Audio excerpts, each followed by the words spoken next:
you did have to enter a plea following this incident, which led to you facing some legal ramifications and going to jail, I believe, for 90 days, and your wife faced some punishment as well. You still maintain to this day, however, that this entire incident was not a hoax, yet you did enter a guilty plea.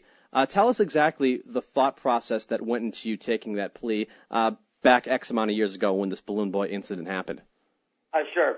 Yeah, my wife and I sat down with our attorney, David Lane, down in Denver, and he said that they've offered a plea bargain, and he said it was his advice to take the plea deal. He said the public opinion was against us, and he said that the chances of you winning is going to be slim to none.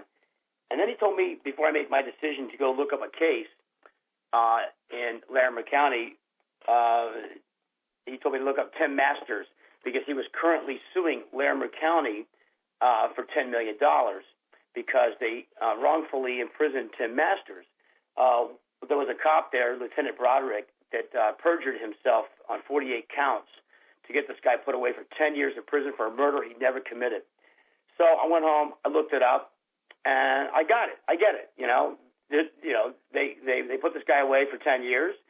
They lied on their affidavits, which is exactly what happened to us. So I said, fine, I'll take the plea deal. And then, of course, we left. So years later, people have just basically accepted this as fact, as being a hoax for many years.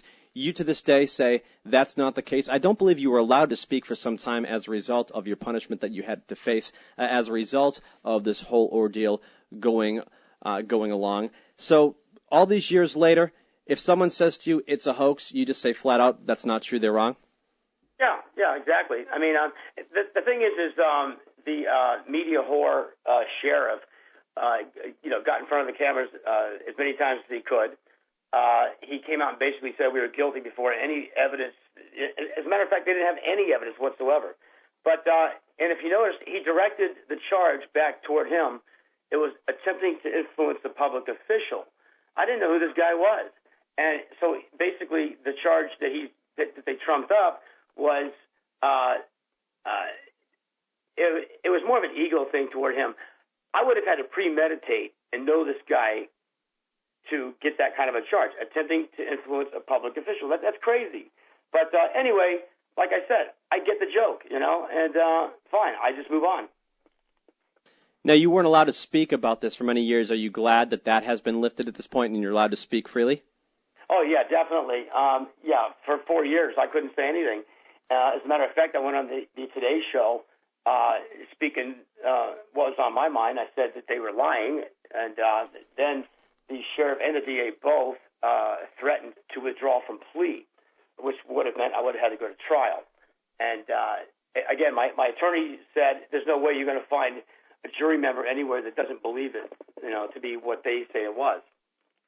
In retrospect, do you think that making the appearances on CNN and the Today Show, and even previously being on some reality TV shows, hurt you to some degree? That I don't know. I never evaluated it. Quite frankly, we don't watch a lot of TV in our household.